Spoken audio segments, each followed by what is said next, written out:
목소리 읽으십니다. 시작. 옛사람에게 말한 바 살인하지 말라. 누구든지 살인하면 심판을 받게 되리라 하였다는 것을 너희가 들었으나 나는 너희에게 이르노니 형제에게 노하는 자마다 심판을 받게 되고 형제를 대하여 나가라 하는 자는 공회에 잡혀가게 되고 미련한 놈이라 하는 자는 지옥불에 들어가게 되리라. 그러므로 예물을 제단에 드리려다가 거기서 내 형제에게 원망 들을 만한 일이 있는 것이 생각나거든 예물을 제단 앞에 두고 먼저 가서 형제와 화목하고 그 위에 와서 예물을 드리라. 너를 고발하는 자와 함께 길에 있을 때 급히 사과하라. 그 고발하는 자가 너를 재판관에게 내어주고 재판관이 옥리에게 내어주고 옥에 가둘까 염려하라. 진실로 내게 이르노니 내가 한 푼이라도 남김이 없이 다 갚기 전에는 결코 거기서 나오지 못하리라. 아멘.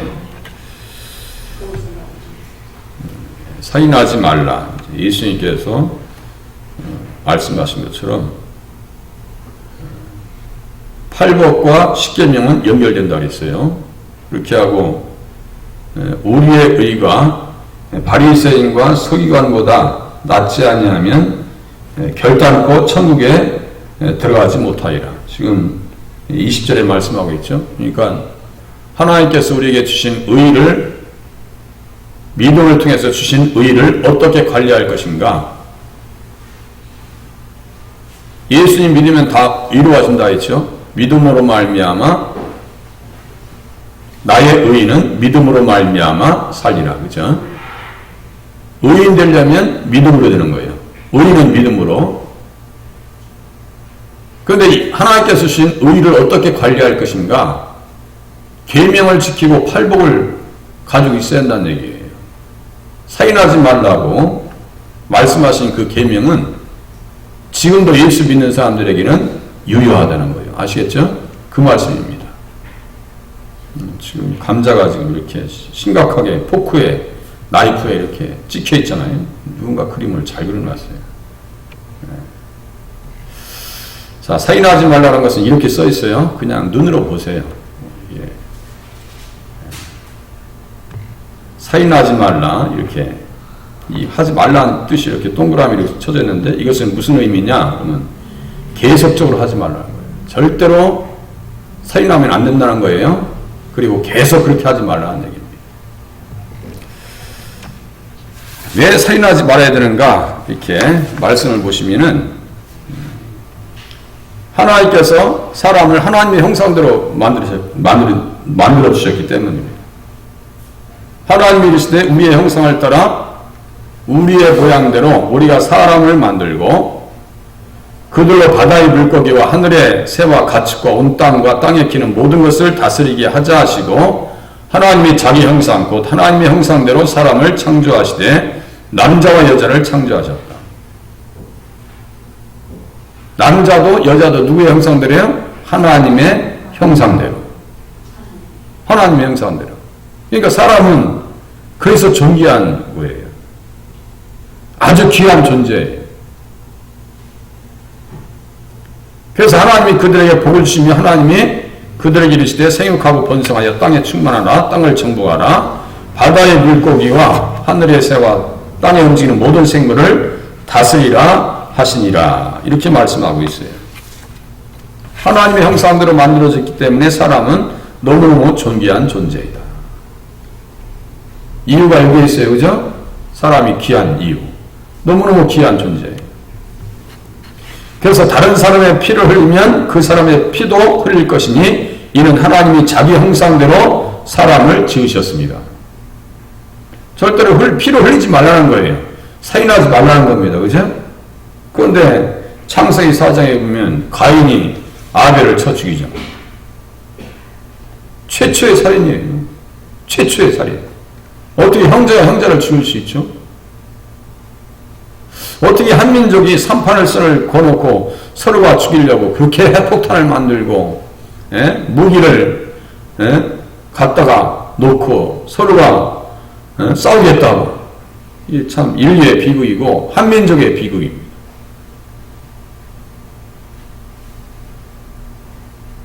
자, 그리스도는 하나님의 형상이라 이렇게 고린도후서 4장 4절에 말씀하고 있습니다. 그러면 하나님의 참 형상은 누구이신가? 예수님이죠. 예? 예수님이에요. 고린도후서 4장에 보니까 그 중에 이 세상의 신이 믿지 아니하는 자들의 마음을 혼미하게 하여 그리스도의 영광의 복음의 광채가 비치지 못하게 하미니 그리스도는 하나님의 형상이니라.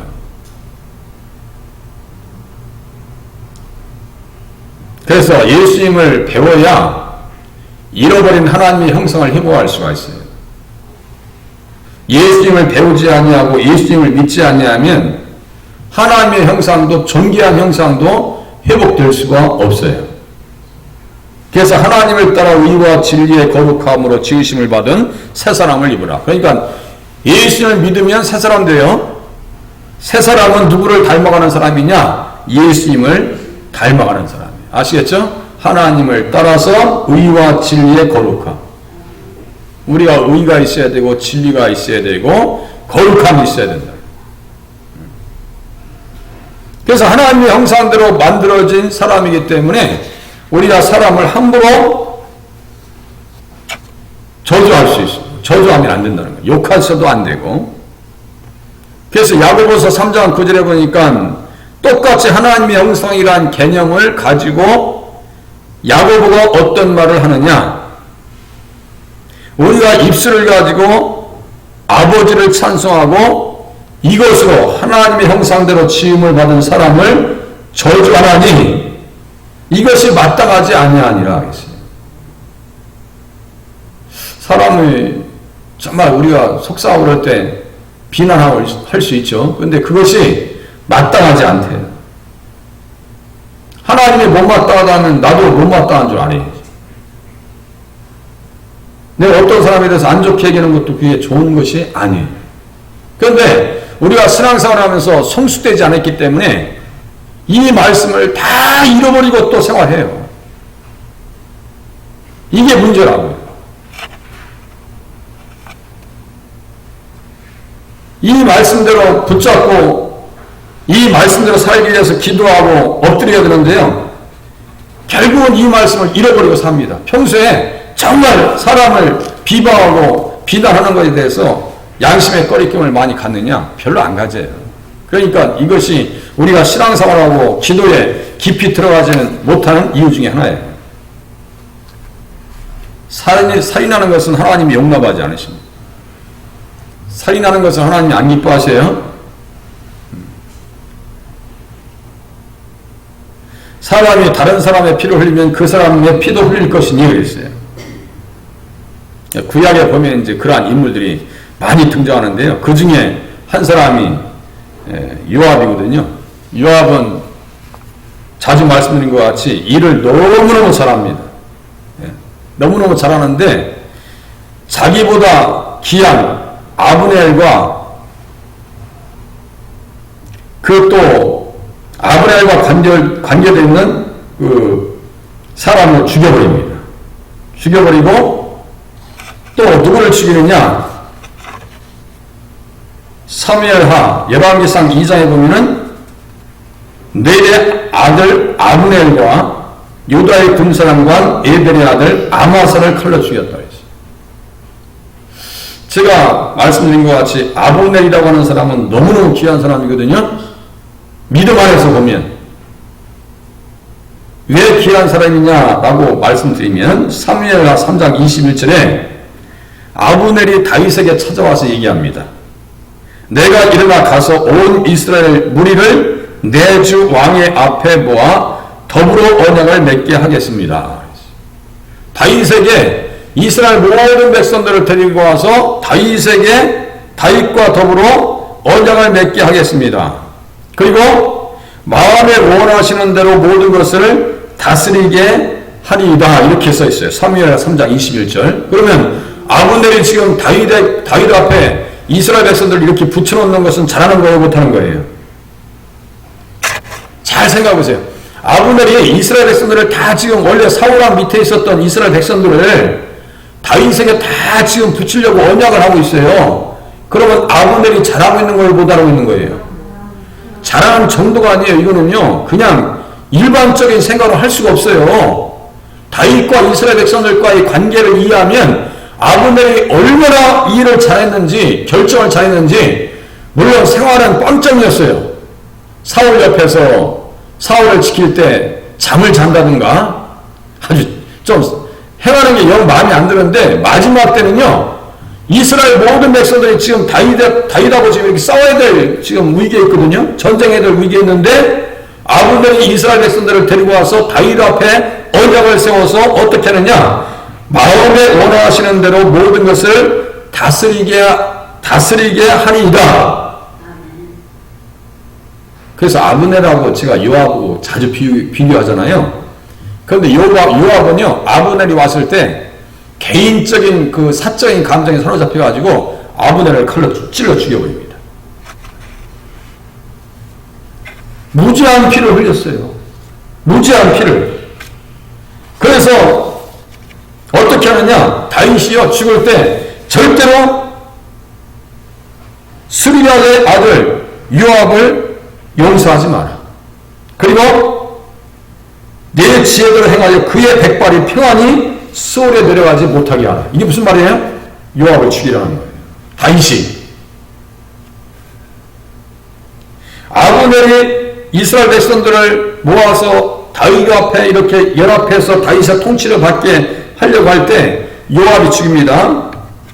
그래서 그때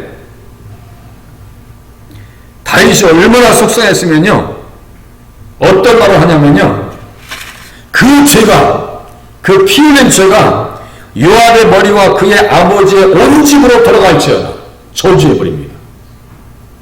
이건 인간적인 사적인 그 감정에 의해서 다윗이 저주하는 게 아니에요. 그걸 잘 이해하셔야 돼요. 그래야 성경을 깊이 이해합니다. 그 죄가 요압의 머리와 그의 아버지의 온 집으로 돌아갈지어다. 또 요압의 집에서 백탁병자나 나병 환자나 지팡이를 의지하는 자나 칼에 죽는 자나 양식이 떨어진 자가 끊어지지 아니할지로다 그랬어요. 어떻게 다윗은 자기의 최측근인 요압을 그렇게 저주할 수 있죠? 왜냐하면 하나님의 뜻에 정면으로 대적하는 일을 했기 때문이에요. 왜? 이스라엘 백성들은 누가 통치해야 되는 거예요? 다윗이 통치해줘야 되는 거죠? 다윗이 통치해줘야 되는 거야. 그런데 다윗 앞에 이스라엘 백성들 전체를 지금 모으고 왔는데 그 사람을 죽였어요. 요압이 어떤 생각이 들었겠어요? 하나님의 입장에서 하나님 편에 들어가서 그렇게 저주해버린 거예요. 무슨 말씀인지 아시겠죠? 요압의 사람, 다윗의 사람을 괜히 저주하겠어요. 에? 그래서 아브넬을 위해서 애가를 지어줍니다. 다윗이. 그렇게 아브넬은 다윗에게 있어서 귀한 사람이었어요. 아시겠죠? 하나님의 언약의 관점에서도 예수님과의 관계성 속에서도 아브넬은 너무너무 귀한 사람이었는데 누가 죽였다고요? 요압이 죽여버립니다. 요압이 죽여버려요. 네.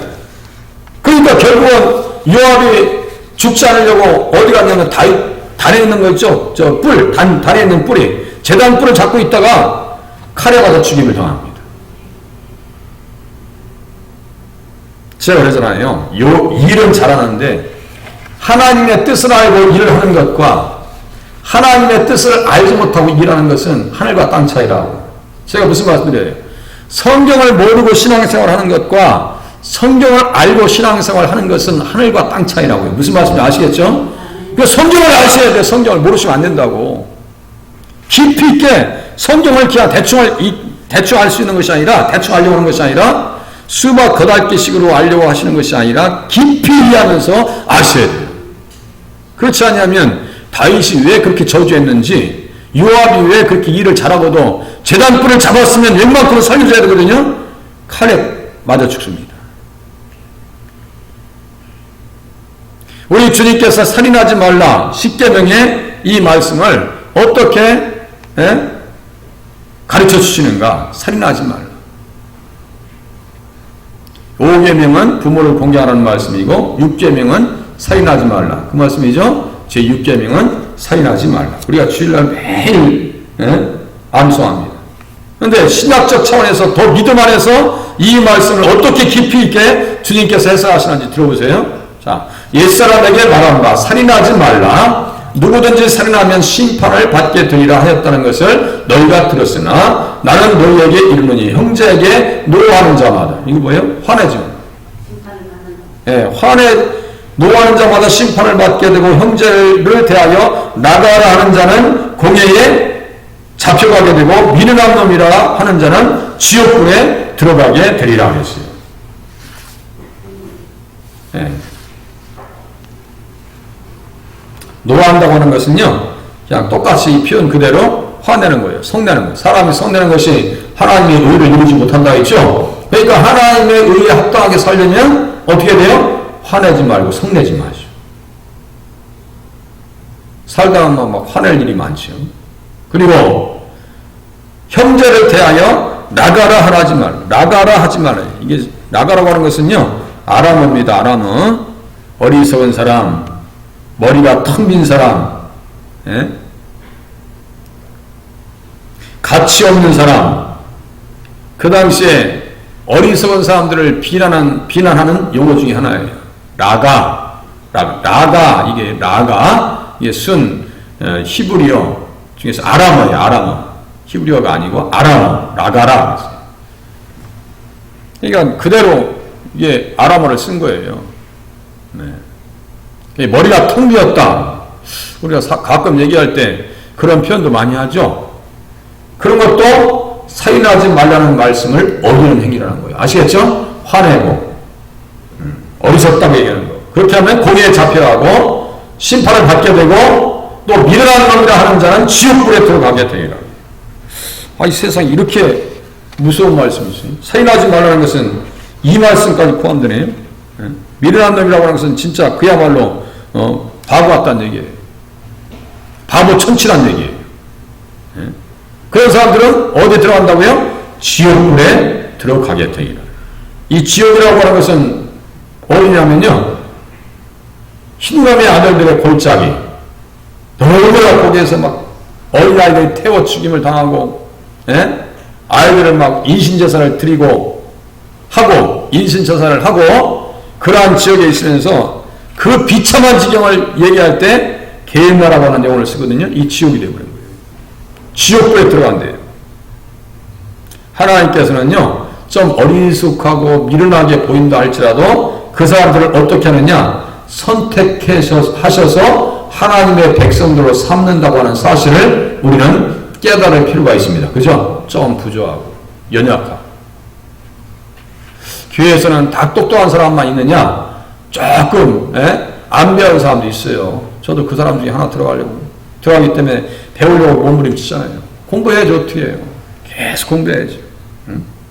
형제들아, 너희를 부르심을 보라. 육체를 따라 지혜로운 자가 많지 아니하며 능한 자가 많지 아니하며 문벌 좋은 자가 많지 아니하도다. 그러나 하나님께서 세상에 미련한 것들을 택하사 지혜 있는 자들을 부끄럽게 하려 하셨다 했어요. 미련한 것들을 어떻게 한다고요? 택하신다고. 그러니까 이 사람들은 어떤 사람들이에요? 선택의 대상이기 때문에 이 사람들에 대해서 함부로 이야기하면 안 된다고. 바보 천치라고 하는 것도 맞지 않는 얘기예요. 그죠? 예수 믿는 사람들은. 보세요. 자, 이것이 똑같이 살인죄라고 해보세요. 노하고, 나가라고 하고, 모독하는 것. 이것이 다 무슨 죄라고요? 살인죄와 똑같다. 아시겠죠? 예. 사실상 이 말씀이요, 너무나 어려운 말씀이야. 이 말씀 실천하기가 쉽던가요, 어렵던가요? 우리가 형제에 대해서 노하고 화내고 머리가 통겼다고 하고 미련한 놈이라고 얘기하는 것 자체가 무슨 죄와 같다고요? 살인죄와 같더라. 아시겠죠? 살인죄와 같더라. 네, 살인죄와 같더라. 미워하는 것도 살인이라고 하시는데, 미워하는 것도 좀 더 깊이 이제 한 단계 더 나갈게요. 살인하지 말라고 하시는 말씀을 우리 예수님께서 어떻게 해석하시는가? 화해하래요. 적극적으로 한 걸음 더 나가서 화해하라고 주님께서 말씀하셔요. 화해하라고. 마음의 벽을 이렇게 허물고, 어느 분인가 참 그림을 잘 그려놨어요. 망치로 다 때려 뿌리시고 화해하래요. 화목하고 사화하라. 사화하라는 것은요, 호의를 품다는 거예요. 이제는 화목한 정도가 아니라 호의를 가는. 우리 주님께서 원래 우리는 하나님 원수된 사이예요. 그죠? 하나님의 원수 아니에요? 원수, 전에 멀리 있던 우리들, 원수 되었던 우리들을 우리 예수님께서 우리를 받아주셨어요. 그죠? 받아주셨어요. 그래서 우리 찬송가, 예? 내 모습 이대로 주 받아주시옵소서, 나 주의 도움 받고자 하면서 다른 사람들은 잘 안 받는 것이 우리의 모습이라니까요. 예? 214장이 생각이 안 날 수가 없어요. 214장에 보면은 나 주의 도움 받고자 주 예수께 빕니다. 그 구원 허락하시사 날 받아주소서, 내 모습 이대로 주 받아주소서, 날 위해 들어가신 주 날 받아주소서. 이렇게 찬양하면서 다른 사람은 내 스타일대로 해야 돼요. 이기적인가요? 이기적이지 않은가요? 상당히 이기적이지 않아요? 만약에 우리 집사님이랑 이렇게 교제한다면 집사님 내 스타일 아니면 은근히 속에서 싫어하려고 하는 마음이 우리에게 근본적으로, 본능적으로 있어요. 그죠? 그건 잘못됐다는 거예요. 화목하고 사화라는 것은 한 걸음 더 나가서 호감을 가질 수 있도록. 아시겠죠? 호감을 가지라는 얘기예요. 자, 예수님께서 말씀하십니다. 그러므로 예물을 제자에 드리려다가 거기서 내 형제에게 원망 들을 만한 일이 있는 것이 생각나거든. 생각을 안 해서 그렇지 생각날 일이 많이 있겠어요, 없겠어요? 원망 들을 만한 일이 있는 것이 생각나거든. 생각을 안 하니까 그렇지 생각해보면 원망 들을 만한 일이 많이 있습니다. 예물을 제단 앞에 두고 먼저 가서 형제와 화목하고 구유에 와서 예물을 드리라. 화목하래요. 예? 그래서 예수님께서 우리를 받아주신 것처럼 우리를 또 형제와 자매를 받아줄 수 있는 넉넉한 마음을 달라고 기도해야 돼요. 하나님 이렇게 해주세요, 저렇게 해주세요. 하나님 우리 집안이 잘되게 하시고 우리 자녀들 잘되게 해주세요라고 하는 기도도 필요하지만 우리 주님께서 말씀하신 그 내용을 붙들고 기도하는 자세가 더 중요하다는 거예요. 인내와 의로의 하나님이 너희로 그리스도 예수를 본받아 서로 뜻이 같게 하여 주사 한 마음과 한 입으로 하나님 곧 우리 주 예수 그리스도의 아버지께 영광을 돌리게 하려 하노라. 그러므로 그리스도께서 우리를 받아 하나님께 영광을 돌리신 것 같이 너희도 서로 받으라. 그런데 서로 받기가 쉽던가요, 어렵던가요? 사람 받고 인정해 주는 것이요 너무너무 힘듭니다. 너무너무 힘듭니다. 우리가 정치인들을 받아주는 것도 쉽지 않아요. 그래서 어떤 영화가 한동안 유행이 됐었죠. 우영한 상견례. 사이될 사람이 경상도 가가지고 이제 결혼하려고 왔어요. 아가씨랑 둘이 전혀 문제가 없어. 그런데 세상에 경상도 사람은 전라도 사람들을 아주 싫어하는 거야. 그래서 그 전라도 사투리를 숨겨보려고 막 하다가 어떻게 하다 보니까 전라도 사투리가 툭 튀어나왔어. 에? 되게 당황스러운 거 아니에요? 그 영화는 한국의 지역사회의 갈등이 얼마나 심각한 것인가에 대한 이야기를 우리에게 들려줍니다. 그죠? 다른 지역에 있는 사람을 받아들이는 것도 쉽지 않고 또 교회 안에서도 다른 인격을 받아주는 것도 만만치 않습니다. 이것은요 고려의 인격에 훈련되지 아니하면요 할 수 없는 일입니다. 깊은 기도에 들어가서 하나님 내가 정말 가슴으로 받아줄 수 있는 그러한 믿음을 달라고 기도하지 아니하면요 그거 만들기 쉽지 않습니다. 그런데 우리는 주님께서 받아주셨어요. 이것을 깨달으면 받는 것은 문제가 아닙니다. 아시겠죠? 다 받아주고 또 너를 고발하는 자와 함께 길에 있을 때 급히 사과하라. 그 고발하는 자가 너를 재판관에게 내어주고 재판관이 옥리에게 내어주고 옥에 가둘까 염려하라. 진실로 내게 이르노니 내가 한 푼이라도 남김이 없이 다 갚기 전에는 결코 거기서 나오지 못하리라. 여기 한 푼이라고 하는 것이 중요한 표현이거든요. 옛날 성경에서는 홀이라도 남김이 없이, 그죠? 지금 성경에서는 한 푼이라도, 옛날 성경에서는 홀이라도 남김이 없이 이렇게 써 있어요. 이게 무슨 말씀이냐면요, 한 고드란트예요. 한 고드란트. 한 고드란트인데 어디에서 쓰이느냐? 마가복음 12장 42절에 보니까 한 가난한 과부는 와서 두 렙돈 곧 한 고드란트를 넣는지라. 잘 들으세요. 두 렙돈 한 고드란트를 넣는지라 그랬어요.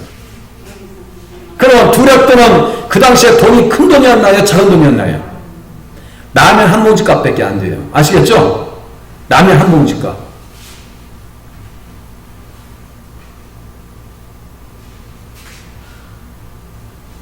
우리가 타인에 대해서 용서하고 받아주고 이해하고 화합하는 것이 살인하지 말라고 하시는 말씀을 지키는 더욱더 큰 적극적인 방법이었더라. 무슨 말씀인지 아시겠죠?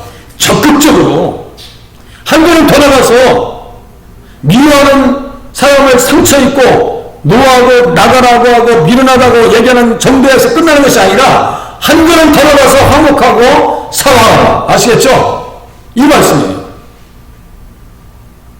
아무것도 아닌 것 가지고 감정적인 것 가지고 문제를 삼아가지고 재판관에 가다가 재판관이 옥내게 넘겨주고 옥에 가두어지면 어떤 현상이 있다고요? 진실로 너에게 이르노니 한 푼이라도 남김없이 다 갚기 전에는 내가 결코 거기에서 나오지 못하리라. 이게 무슨 말씀이에요? 1만 달란트 빚진 자에 비유해서 100데나리온 빚진 자, 자기는 빚을 다 탕감하려 쓰면서 100데나리온 빚진 자 목을 막 붙잡고 돈 갚어. 주인이 얘기합니다. 너 감옥에 집어넣어. 그 사람 빚 다 갚기 전에 내보낼 생각하지 마. 1만 달란트 어떻게 갚을 거예요? 그 문맥과 비슷합니다. 하나님, 내가 정말 한 사람 한 사람 인격을 가슴으로 받아주고 호감을 가질 수, 내 스타일이 아니야. 이게 절대로 내 스타일이 아니야. 아시겠죠? 이 사람 A라는 사람, B라는 사람, C라는 사람이 있는데 A라고 하는 사람은 내 스타일이야. 그런데 B는 그래도 조금 마음에 들어. 근데 C라고 하는 사람은요, 절대로 내 마음에 들잖아요. 내 스타일도 아니야. 내 직성도 안 맞아. 그 사람은 어떻게 하라고요? 사과하라. 할렐루야. 어느 정도로요? 그 감동이 없을 정도로 호감을 가질 정도로 그렇게 받아주라는 얘기예요. 아시겠죠?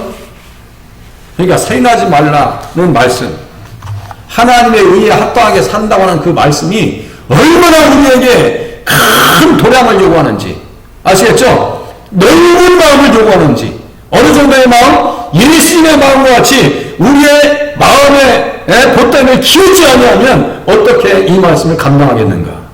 우리는 또 하나의 숙제를 가지고 이 시간 말씀을 지금 맺고 있는 겁니다. 하나님, 내게 그러한 넉넉한